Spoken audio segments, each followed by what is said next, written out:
Ahora le tocaba a Simone guardar silencio. En las palabras de él había mucha verdad. Lo siento, no era mi intención. No pasa nada. En todo caso, usted debe hacer preguntas, como si no va a averiguar cosas. Dice que le tendieron una trampa. ¿Cómo? Con drogas. Asaltaron mi casa con una orden judicial falsa y al parecer hallaron metanfetaminas. Solo que esas metanfetaminas son las mismas que la agencia ha estado distribuyendo en Latinoamérica. Fue una maquinación. Una cabeza de turco declaró contra mí en el juicio. ¿Quién? Un camello de medio pelo en libertad condicional. Si no testificaba, la quitarían la condicional y lo mandarían de nuevo a la cárcel. Su abogado no le interrogó en el estrado. Ese era el plan, y encontraron al testigo flotando en el río con una bala en el ojo izquierdo. La policía acusó a una banda rival. Caso cerrado. ¿Cuándo tiene que comparecer otra vez ante el tribunal? Pronto, pero da igual. Quieren tenerme encerrado hasta que les devuelva el dinero. Entre tanto, en la prensa están llevando a cabo una campaña difamatoria en toda regla. Hace poco, en un reportaje de la CNN, aparecieron en la reserva de Cabezón unos exteriores que consistían en una extensión de tierra desnuda, cielo azul, arena y artemisa. De pronto el comentarista dijo: aquí, en la reserva india, es donde Paulo Ignatius Scaroni afirma haber modificado el software de Promis. No enseñaron el complejo de la oficina tribal, ni la zona industrial, ni los laboratorios farmacéuticos, solo un terreno pelado, como si yo tuviera mi ordenador en un tipi en mitad del desierto. O sea que este es su nombre, Paulo Ignatius Scaroni. A Simone le brillaron los ojos, se inclinó hacia Michael. Sí, dijo la seductora mezcla de lija frotando granito con una pieza de miel. Se quedó callado un momento. Por eso la llamé la otra noche. A Simón el corazón le dio un brinco. Por un instante sintió una fuerte sacudida de miedo. Sí, sé que está buscando a los asesinos de su hermano. Puedo ayudarla a encontrarlos si usted me ayuda a salir de la cárcel. Usted sabe quiénes mataron a mi hermano. Simone cerró los ojos un instante. No exactamente, pero sí dónde buscarlos y cómo hacerlos salir a la luz. Trato hecho. Simone tenía la cara paralizada de asombro, el dolor del recuerdo en los ojos. ¿Cómo puedo ayudarlo a salir de prisión? Tengo que demostrar que trabajaba para el gobierno. Si lo consigo, podré probar que la acusación de tenencia de drogas fue un montaje. ¿Puedo probarlo? Con su ayuda sí. ¿Cómo?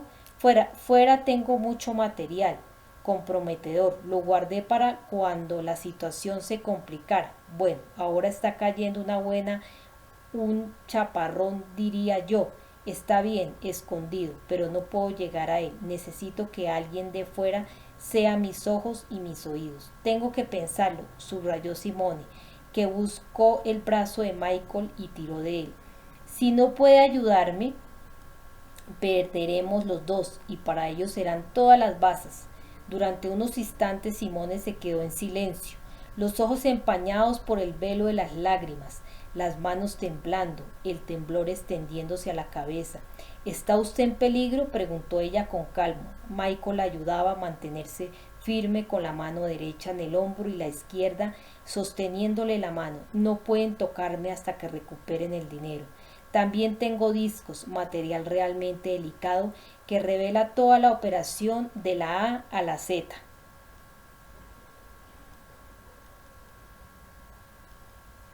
Pueden sonsacárselo de algún modo, no lo harán, y lo saben, es una larga historia. ¿Cómo pueden incriminarlo así sin más? Se hace continuamente. ¿Habrá en el gobierno alguien en quien pueda confiar? Ni en broma. Paulo, si usted tiene todas las pruebas, ¿por qué no da toda esta información al gobierno? Mire, los papeles y la gente implicada Mire los papeles y la gente implicada y verá que todos los caminos conducen al gobierno. La copia de Promis con la que trabajé yo era del Departamento de Justicia.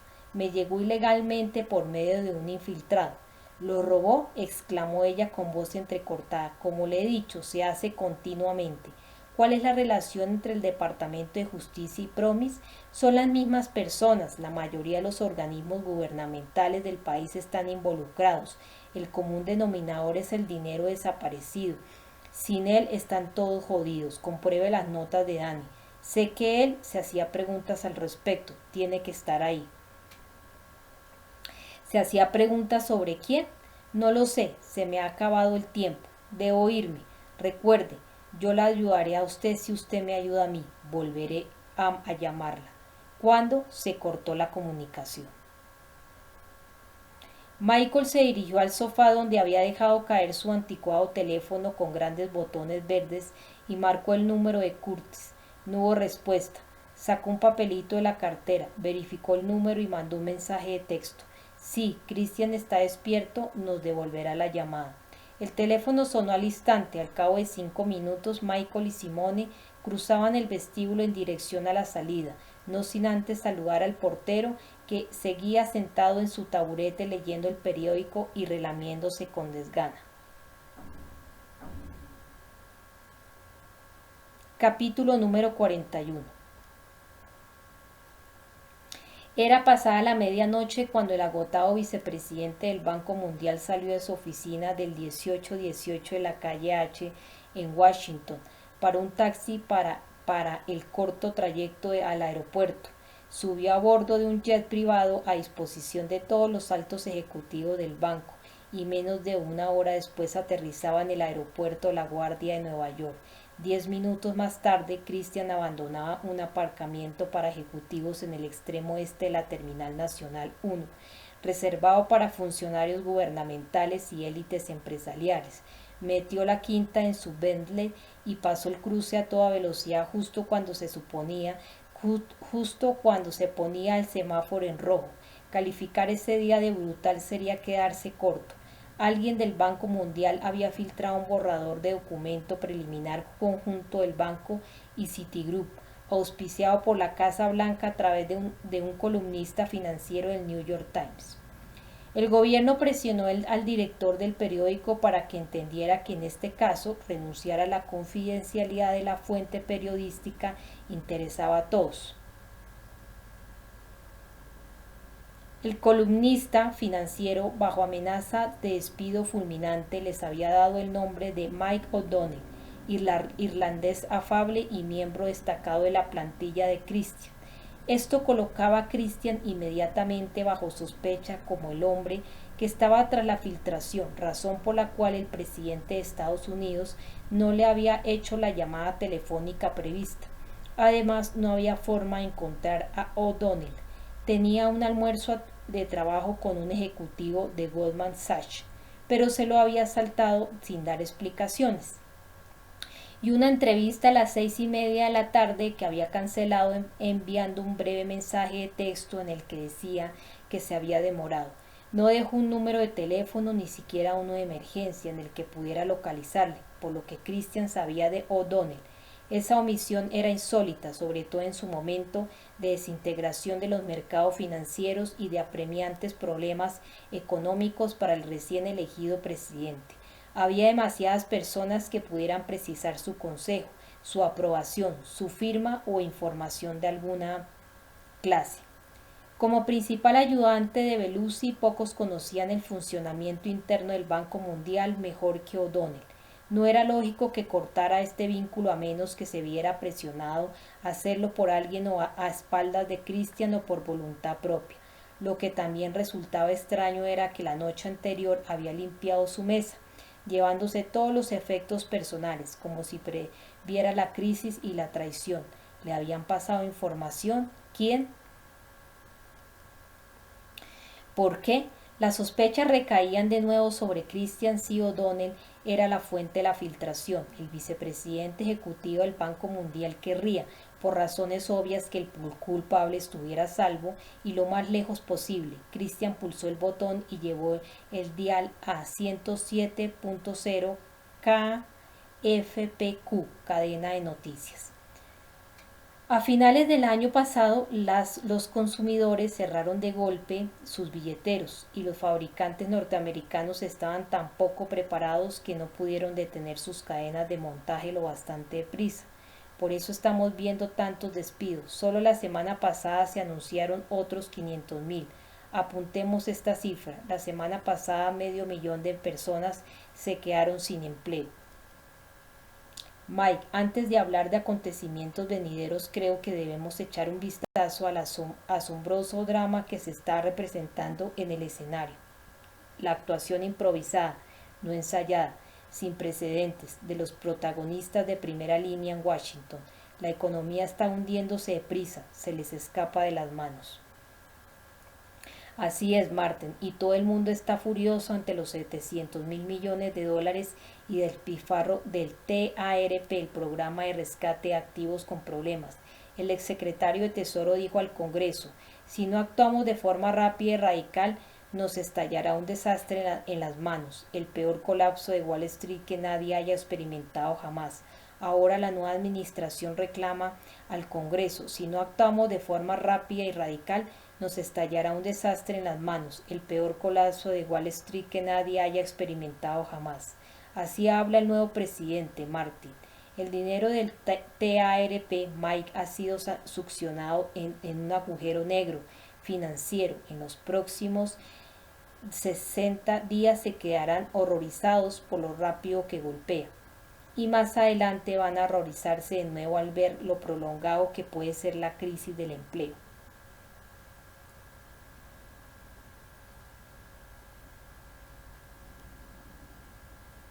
Con ademán sombrío, Christian cambió de emisora, pero las noticias no eran mejores. Muy bien, Larry, allá vamos con nuestra segunda parte. Una interminable reacción en cadena de quiebras.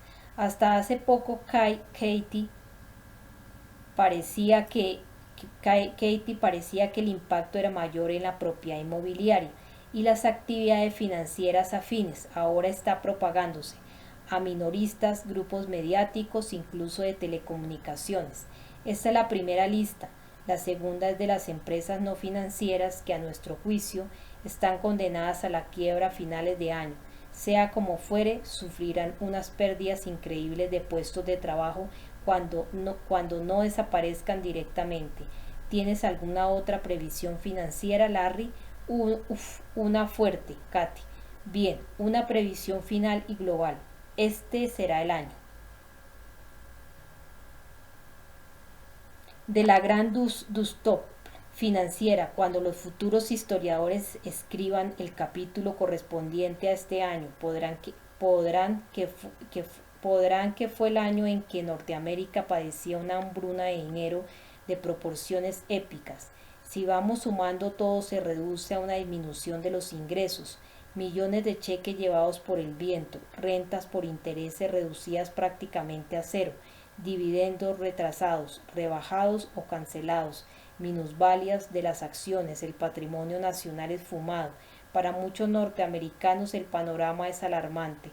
Las facturas se amontonan, se pierden las casas, los coches, todo aquello logrado tras una vida de trabajo, una ola gigantesca de bancarrotas personales. No nos queda mucho tiempo, Larry, así que déjame traer esta historia al presente. Christian movió el dial en sentido contrario a las agujas del reloj hasta 97.5 marque wash. Jonathan, es inminente una fuerte presión sobre el dólar y desde el momento en que empiece estaremos viviendo en un mundo nuevo implacable y despiadado. Ayer el Boston Herald informaba de unas sorprendentes declaraciones de Steve Roach, principal economista del importantísimo banco de inversiones Morgan Stanley. La semana pasada Roach se reunió en el centro con grupos seleccionados de gestores de fondos, incluido uno de Fidelity. Su predicción norteamericana no tiene más que un 10% de posibilidades de evitar el Armagedón económico. La prensa no pudo asistir a las reuniones. Sin embargo, el Boston Herald se hizo con una copia de la exposición de Roach. Una fuente atónita que había estado presente en uno de los actos dijo: me sorprendió lo extremista que fue, mucho más, a mi entender, que en el público. Christian frunció el ceño y cambió una emisora de AM. Por desgracia, las noticias solo empeoraron. Senador in Ove, alguien de Distrito Capital, estaba pasándole una buena no historia antes del rescate. La historia de que si ustedes no hacían eso, iban a ver algo de las proporciones de una depresión en la que había gente hablando de instituir la ley marcial, agitación civil. ¿Quién les pasó este material? Antes tuvimos una teleconferencia el viernes hace una semana y media. En esta teleconferencia, y supongo que no tengo por qué callarme lo que dijo, pintó el cuadro que acaba usted de escribir. Esto es lo más grave que se nos ha plantado jamás. Christian apagó la radio y se quedó absorto en sus pensamientos. El CTP era real, desde luego, una parte del dinero del Fondo Común, billones de dólares, creado mediante programas comerciales paralelos, estaba siendo utilizado activamente para salvar muchos de los principales bancos del mundo que afrontaban una crisis de insolvencia. Por eso se puso en marcha el CTP. No obstante, la crisis se agravaba por momentos, con el gobierno balbuceando en el mejor de los casos y paralizado en el peor, incapaz de enderezar la situación. ¿Por qué pidió el gobierno al Banco Mundial 100 millones de dólares si tenía acceso a billones a través de los programas? A menos, claro está, que no tuviera realmente acceso a ese dinero.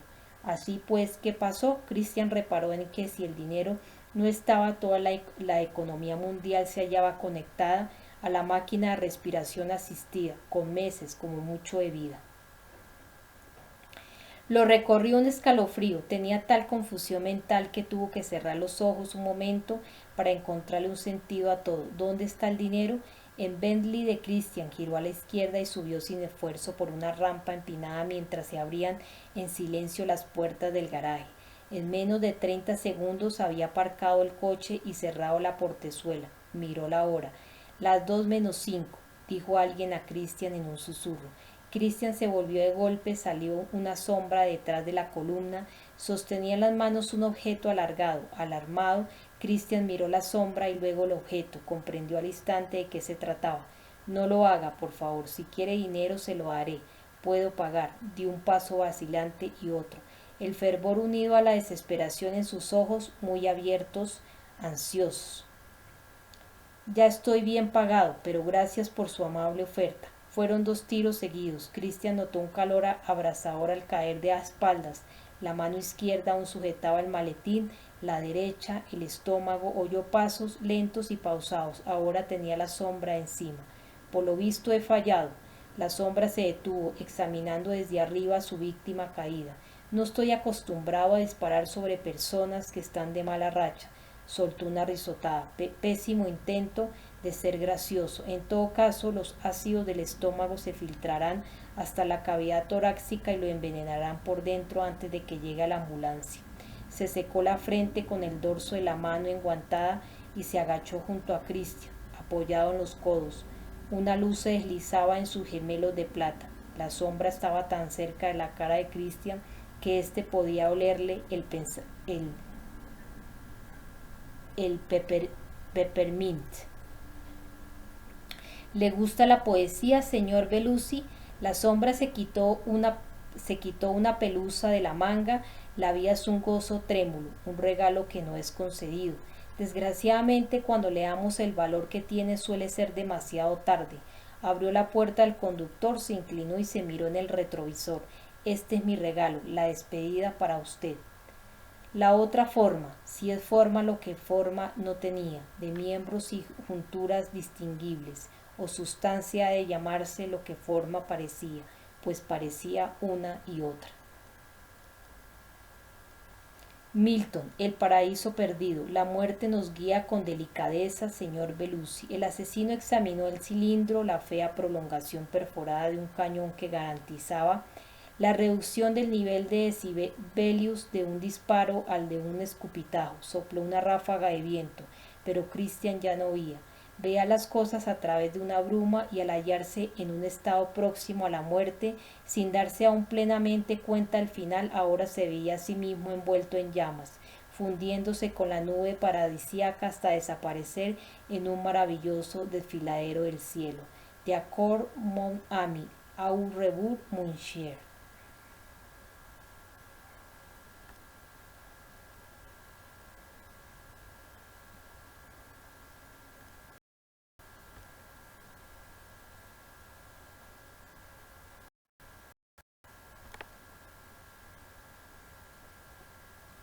Simone estaba sentada a la mesa del servicio de habitaciones del salón de Christian, leyendo una de las revistas de viajes. Imposible concentrarse. Miró el reloj. ¿Por qué tardará tanto? Dejó la revista y se sirvió otra taza de té, echando continuos vistazos a la puerta. De repente el teléfono de Michael emitió dos pitidos agudos provocando una tensión en la garganta de Simone. Michael alcanzó el aparato. Era un mensaje de Christian. En la pantallita, las 4 frases en verde más siniestras que había visto jamás. Han disparado a Christian. Se encuentra en el garaje. No hay modo de saber si su estado es grave. El trayecto al vestíbulo fue a la vez interminable e insoportable. Se abrieron las puertas del ascensor y los dos salieron con cautela. Christian susurraron ambos al unísono. Aquí, la voz se oía apenas. Oh, Dios mío, ¿qué ha pasado? No hay tiempo de explicarlo. Estaba apoyado en la rueda delantera, la puerta del conductor entreabierta, el móvil en la mano izquierda. Se incorporó con dificultad. La cabeza le dio breves y leves sacudidas. Llamad a una ambulancia deprisa, dijo aún entre susurros, sin casi mover los labios. Michael marcó el número. No, aquí hay poca cobertura. Arriba. Retiró la mano derecha y dejó caer su peso en el regazo. Michael subió corriendo las escaleras y regresó enseguida. La ambulancia llegará en 5 minutos. No habían pasado 12 minutos cuando Christian era introducido en la ambulancia del servicio médico de emergencias por 2 enfermeros. Simone y Michael subieron con él. Sonó el teléfono. Michael. Soy yo. Perdona que te llame tan tarde. ¿Estabas dormido? ¿Qué ha pasado? ¿Habéis conseguido algo? No, respondió secamente el historiador de arcanos. Han disparado a Christian. ¿Qué? Lo que has oído. ¿Cómo? En el garaje. La policía está intentando atar cabos. Nosotros vamos camino del hospital. ¿De ahí la sirena? Sí. ¿Cómo ha sido? Está claro que alguien conocía su horario y lo estaba esperando. El van Schaffhausen no era nuestra operación. Si está sugiriendo que tiene otro comprador, entonces alguien nuevo se ha incorporado a la subasta. 3 es multitud y usted está jugando una partida que no puede ganar, recordó Curtis. Michael, esto es cada vez más peligroso. Si alguno de vosotros aún tenía dudas, Reed estaba en lo cierto. Hay alguien más, otro jugador, más importante y temible que Octopus, porque se ha infiltrado en nuestras líneas y en las de ellos. ¿Lo puede repetir? Le ha disparado la misma gente que invirtió el sentido de la trampa en Roma. No te sigo, Curtis. ¿Qué me estás diciendo? El éxito de una trampa reside básicamente en la sencillez y la rapidez. Christian ha sido tiroteado por los mismos que introdujeron a su propio hombre en Roma. Te dije que eran 3 asesinos, ¿recuerdas? 2 eran de la camorra, el otro era mi apoyo. Tu apoyo. Pero yo entonces no lo sabía. Era por si los 2 mafiosos me mataban. El asesino de la galería había sido infiltrado por la misma gente que ha disparado a Christian. Si yo hubiera muerto, su cometido era eliminar a los de la camorra.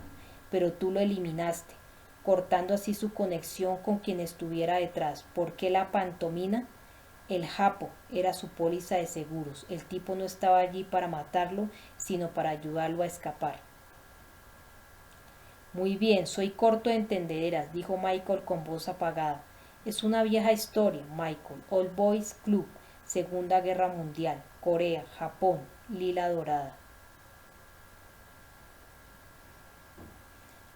Capítulo número 42. El presidente con aire pensativo se puso en pie y se dirigió a los presentes. Damas y caballeros, les pedí que asistieran a esta reunión porque, como presidente de Estados Unidos, tengo la responsabilidad moral y la obligación constitucional de estar al frente de este gran país forjado gracias a intrépidos pioneros y gigantes intelectuales, dijo con voz vacilante y resuelta a la vez. Si pensamos en la seguridad mundial, la crisis financiera tiene prioridad máxima y conlleva un riesgo mayor que las guerras de Irak y Afganistán. El alcance de la crisis, tal como estamos viendo, nos resulta incomprensible. El ritmo al que están deteriorándose los escenarios global y nacional es equiparable al ritmo a que los partidos políticos están adoptando posturas insostenibles y moralmente dudosos que acarrean la necesidad de garantizar el fracaso del otro bando. El presidente frunció el entrecejo y miró al director de la FEMA y a su secretario de Estado. Al Brad, también está clarísimo que toda propuesta de abordar los problemas económicos no solo va a ser algo desesperado y precipitado, sino que va a parecerlo. Esta mierda es contagiosa. Hemos pasado el puerto caída en barrera, el puerto mentiras, el puerto gilipolleces y estamos subiendo al puerto final. Nuestra impotencia para afrontar un conjunto totalmente nuevo de problemas gravísimos corre el riesgo de ser vista como lo que es una barra de labios para un cadáver. El presidente había hablado con una claridad aterradora. En el otro extremo de la mesa, Paul Volcker estaba completamente inmóvil. Tenía los muslos separados de tal modo que la base redondeada de su estómago descansaba en el borde del asiento. No se movió nadie. El presidente se aclaró la garganta, impulsado a hacer ruido por el silencio descaradamente sincero de la sala. Luego continuó. Estamos en el Titanic, con una premonición clara como el agua sobre lo que está a punto de pasar. No tiene nada que ver con cambiar de sitio las tumbonas o pedir más o pintarlas de otro color, llamarlas con otro nombre o enseñarlas al público. La gente no lo aceptaría. Para superar esto necesitamos que nuestra nación, nuestra gente esté unida. Volcker negó con la cabeza. Ahora le tocaba a él. Señor presidente, para que la gente esté de nuestro lado, tendremos que ser claros con respecto a ciertas indiscreciones gubernamentales justificadoras de excesos en el pasado. Es la única manera de hacerlo. Hizo una pausa. El presidente permaneció callado. Volcker retomó la palabra. ¿Está de acuerdo en que saquemos a la luz los chanchullos financieros que tenemos guardados en el sótano federal para que la gente se ponga de nuestra parte? Si es necesario, sí. Señor, sin duda nos encontraremos con una oposición tan tremenda por parte de personas muy atrincheradas en el propio sistema, que quizá la presidencia no baste para que ceda. No digamos ya para que cambien de opinión. La gente que controla el dinero no permitirá que se desvanezca ese control al tiempo que desaparece todo a su alrededor. Hizo una pausa, reflexionando sobre la gravedad de lo que estaba diciendo. El dinero establece sus propias reglas, señor. Esta es la regla número 1 del poder absoluto.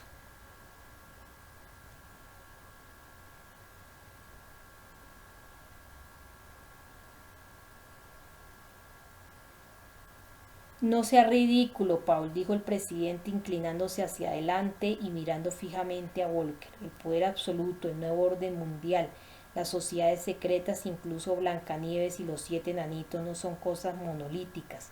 No hay un grupo de tipos ricos que se reúnan en una habitación para discutir sobre el futuro del planeta. Los americanos están hartos de oír que todos les han mentido y engañado, replicó el nuevo jefe de la Junta de Asesores para la Recuperación Económica. Se muestran indignados y desafiantes y ahora queremos desenterrar miles de cadáveres y secretos vergonzosos para dar titulares. ¿Es que queremos propiciar una revolución? Señor presidente, creo que Paul tiene razón, terció Summer con todo tono sombrío. El Partido Demócrata y el Partido Republicano prefieren paralizar el gobierno para salvar su matrimonio de conveniencia con el fin de proteger a su padre, el sistema monetario global, antes que ponerse en evidencia como lo que son. La cosa no puede empeorar más, replicó el presidente, y ahora está claro por el resto de los países que para sobrevivir hay que acabar con este sistema, es decir, nosotros, sobre todo el dólar, como divisa mundial de reserva. ¿Quién se atreverá? Dijo Hewitt.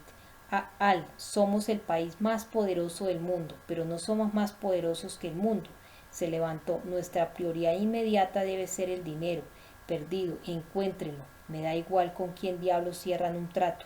Pero encuentren ese dinero, Larry. ¿Cuánto tiempo tenemos? Un mes, a lo sumo dos, señor presidente, contestó el director del Consejo Económico Nacional. Veremos qué viene después. El sistema está roto por razones que van más allá de la corrupción y no podrá ser arreglado cuando una guerra mundial y un desmoronamiento económico sin precedentes estén derribando todos los muros entre la humanidad y lo inimaginable. Dios mío, el presidente se tapó la cara con las manos y se quedó inmóvil unos segundos. ¿Y entonces qué? Kirsten Romer, destacada historiadora económica y presidenta del Consejo de Asesores Económicos, se puso en pie. La primera fase, el fracaso sistémico que paralizará nuestra economía. El país se para en seco con un chirrido.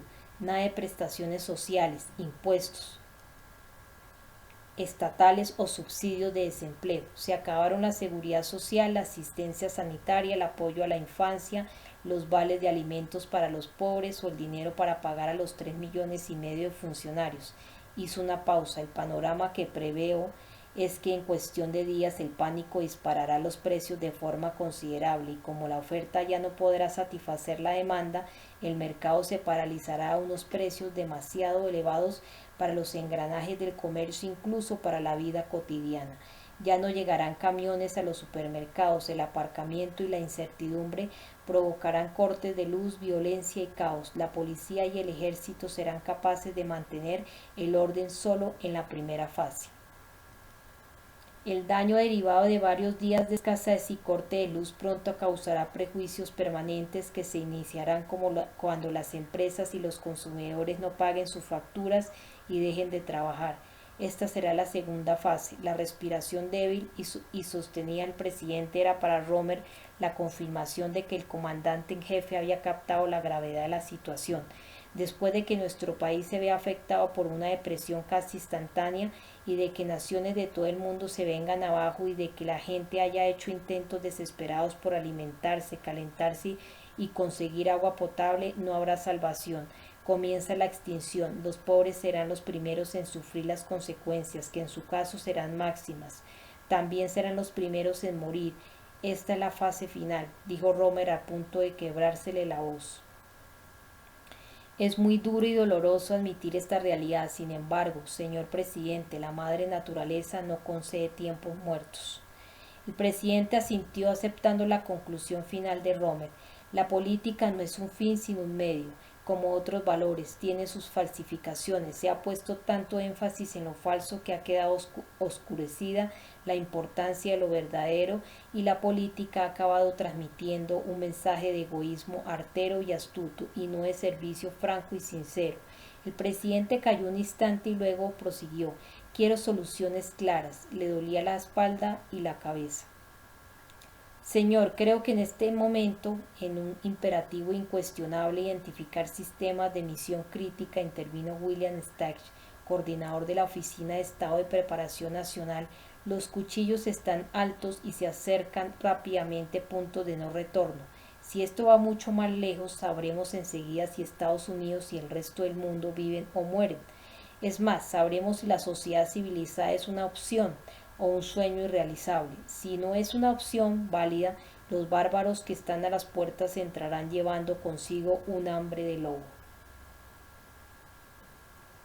¿Qué está sugiriendo? Quizá tengamos que quemar algunos puentes y dejar que se produzcan algunas muertes para salvar benévolamente al resto del país. Santo cielo, susurró el presidente, ¿se da cuenta de lo que está diciendo? Señor, a veces se consigue la mejor luz de un puente en llamas. Está proponiendo que sacrifiquemos a millones de personas inocentes. El problema, señor, es que no tenemos un plan B y ahora es demasiado tarde para idear un plan C o un plan D. Nuestra única esperanza es encontrar los billones perdidos. El vicealmirante Hewitt se aclaró la garganta. Señor presidente, creo que en nombre de la seguridad nacional hemos de iniciar preparativos en tiempo real para la ley marcial. El progreso es lo que saca a luz de la oscuridad, civilización del desorden, prosperidad de la pobreza. Todos estos elementos esenciales están siendo puestos en entredicho y amenazados. En la sala todos guardaban silencio, se miraron unos a otros y luego observaron al presidente de Estados Unidos. Sorenson, el secretario de Estado, arrugó la frente mientras sus ojos lanzaban una mirada inquisidora. El presidente asintió lentamente, masajeándose las sienes con las palmas de las manos. Dicen que una vez a Voltaire un discípulo suyo le dijo: me gustaría fundar una religión nueva. ¿Cómo lo hago? A lo que el maestro respondió: es muy sencillo. Haz que te crucifiquen y luego resucita entre los muertos. Hizo una pausa, pero ahora el silencio era diferente, y cuando volvió a hablar también el tono era otro. Me están pidiendo que funde una religión nueva para que el mundo resucite de entre los muertos.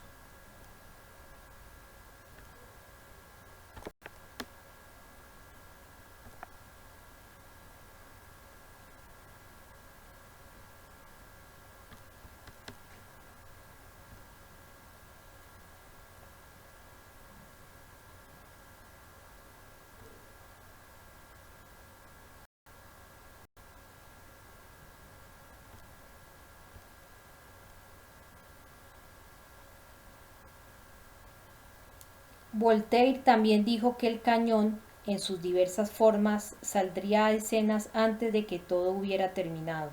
Señaló al general Joseph T. Jones II, coordinador principal del Departamento de Seguridad Interior, que sacó un sobre de papel manila con las palabras secreto, información especial, especial compartimentada, inscritas en letra negrita y más mayúscula, la máxima clasificación del gobierno de Estados Unidos.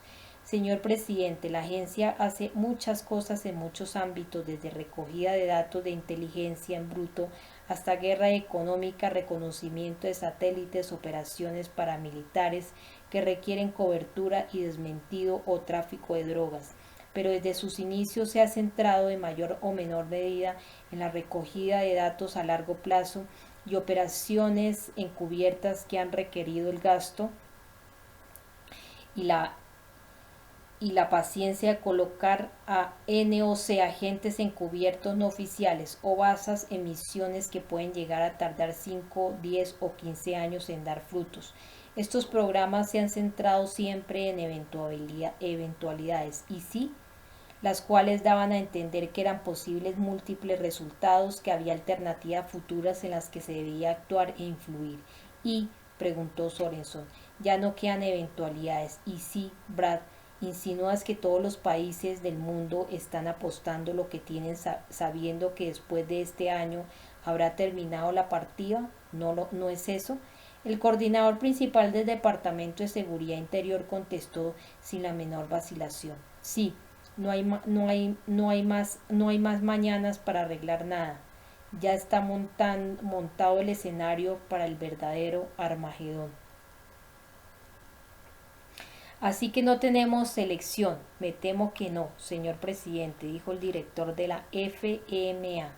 Están en peligro nuestra constitución, nuestros recursos, nuestro crédito, nuestra credibilidad, nuestra confianza, nuestra industria manufacturera, nuestros empleos, nuestros ahorros, casas, cuentas bancarias y en última instancia nuestra esperanza. Estamos dispuestos a considerar un fait accompli, la liquidación de este gran país. Tenemos que prepararnos para lo inevitable, pues como ha dicho Kirsten, no hay plan B. Muy bien, Al, me gustaría oír tu opinión. Señor presidente, lo lamento, Brad no tiene ni idea de cuánto lamento tener que hacer esto. Que algún día Dios se apiade de mi alma. Hewitt sacó una carpeta de papel manila. Los servicios de inteligencia en el campo de batalla es un bicho diferente, señor. Presupone que no hay nada más importante que la batalla que acaba de comenzar. Si no se gana, no hay opciones futuras. Por eso, nada importa más que la guerra que está librándose actualmente, debido a la confidencialidad y a la necesidad de limpiar la información a lo estrictamente imprescindible. El nombre de la operación es Preparación para la Emergencia del Comando Norte.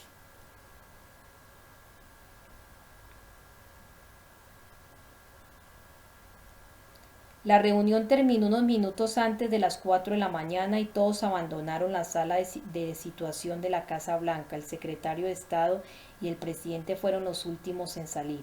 Brad, he de hacer una mención especial por lo que has dicho ahí dentro, dijo el presidente con la mano en el hombro de Sorenson. Eres una de las pocas reliquias que ha leído la Constitución y entiende qué significa realmente la autoridad civil. Caminaron en silencio unos instantes, absorto cada uno en sus pensamientos, luchando cada cual contra sus demonios. ¿Desde cuándo nos conocemos, Brad? 40 años, mes arriba, mes abajo. Desde el instituto, Dios mío. Me dejabas copiar tus exámenes de mates, ¿te acuerdas? Siempre se lo echaré en cara, señor. Sorenson sonrió. No, no lo harás.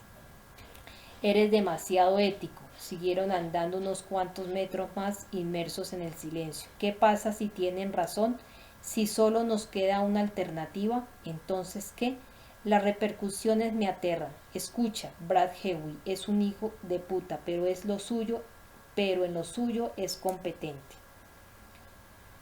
Le necesitamos. También discrepó de sus métodos y sus principios, pero esto no va de simpatías y antipatías personales, sino de hacer lo correcto en el momento más decisivo que la historia del mundo. Y lo que hace falta ahora mismo es garantizar que disponemos de los medios para ello. Necesitamos tiempo y a Hewitt quizá podamos ganar tiempo y ganándolo a él. No es esto precisamente lo que yo tenía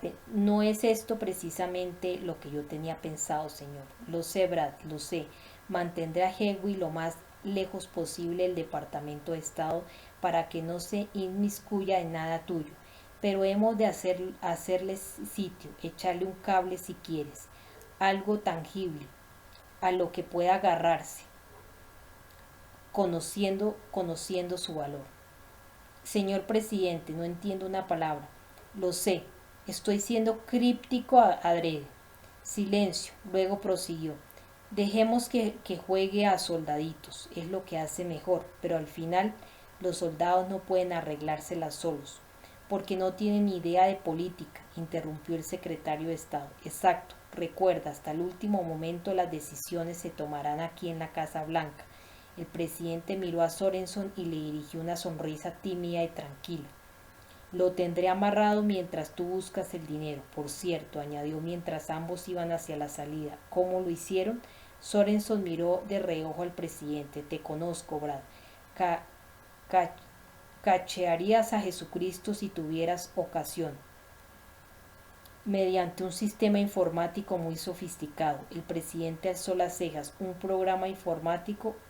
El programa informático, señor Promis.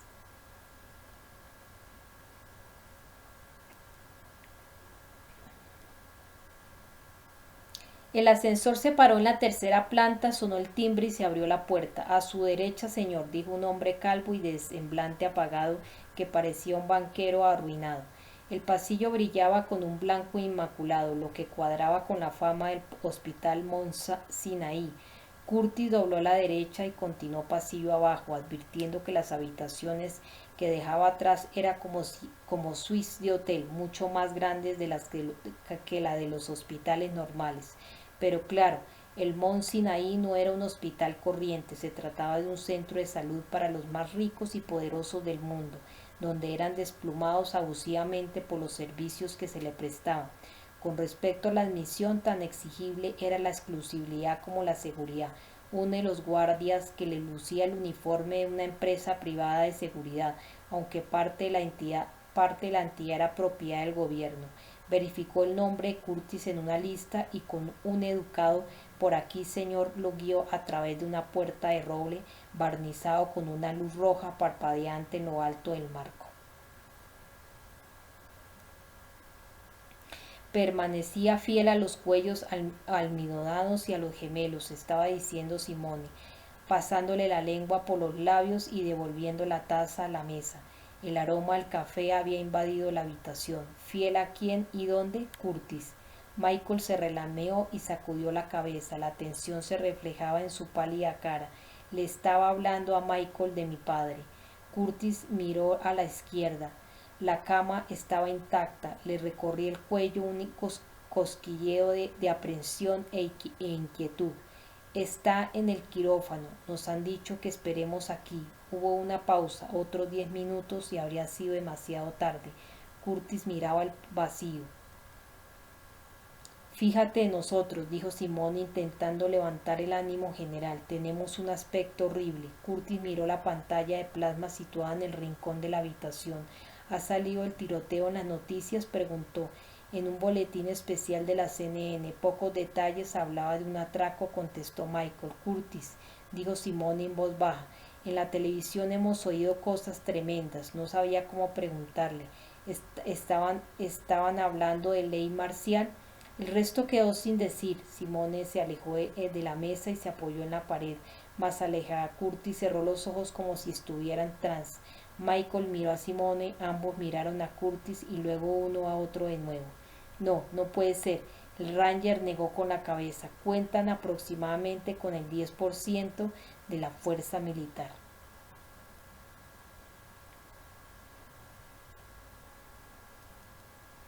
Entonces, ¿de qué están hablando?, inquirió Simone con el cuerpo doblado y tenso. En realidad, todas estas leyes de referencia que el gobierno está intentando promulgar pretenden una cosa: el control de los ciudadanos mediante tecnología que puede privarles del acceso a dinero en efectivo y crédito, o lo que es lo mismo, alimentos y movilidad. Eso unido a una vigilancia electrónica casi omnipresente y algunas armas más efectivas, aunque no letales, de negación de área. ¿A qué viene la urgencia? Llámalo variante el principio antrópico. ¿Qué?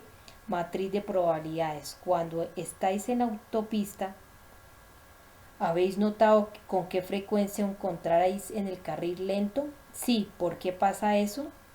Porque es el carril con más coches. ¿Es un chiste malo o qué? No, según las leyes de probabilidad, lo más viable es que un conductor esté en ese carril. Tú, por ejemplo, no es tu imaginación lo que te hace pensar que los otros carriles van más rápido. Es un hecho, van más rápido. ¿Qué te enseñaron exactamente en la escuela de los Rangers?, preguntó Michael. Venga, cállate. ¿Recuerdas mi conversación con Reed? Creo que tuviste mucha suerte. Ni hablar. Pongamos que te dije que un tal señor Reed, del que no sabías nada, pertenecía a una empresa criminal cuya área de operaciones era el mundo, y tú tenías que adivinar, basándote solo en este dato, si tenía algo que ver con Roma o no. Aún es una conjetura, no lo es. El interrogador juega con las probabilidades, intenta que el otro descubra su juego basándose en lo que cree que sabes tú. Se denomina inferencia.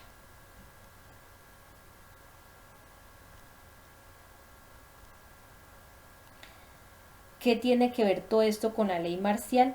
Es como si de una persona de la que no sabes nada salvo que vive en este planeta te pidieran que dedujese su estatus social y tú dijeras que esa persona es pobre. Te equivocarás con menos de frecuencia que si dijeras que es rica, simplemente porque la mitad del planeta subsiste con menos de $2 diarios.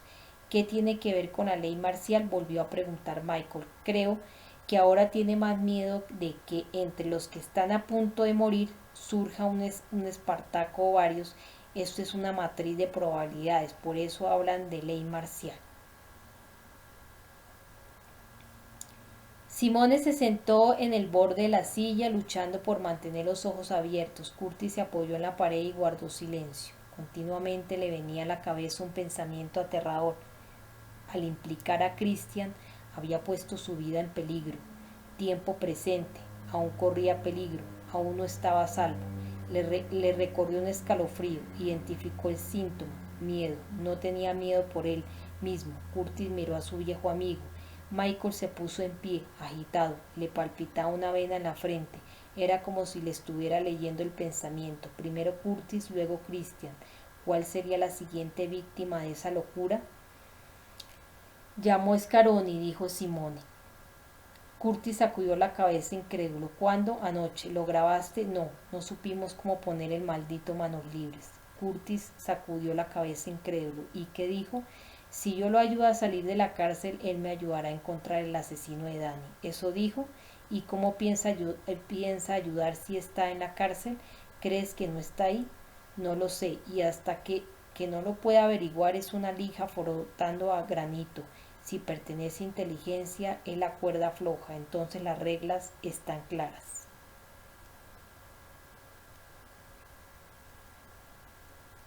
Inteligencia en la cuerda floja, oficial de operaciones negras, aclaró Curtis. Scaroni es un apellido italiano, no creo que sea negro. No me refiero a un oficial negro, sino a una persona que participa en una operación secreta extraoficial. Esto es un especialista en la cuerda floja, dices cualquier cosa.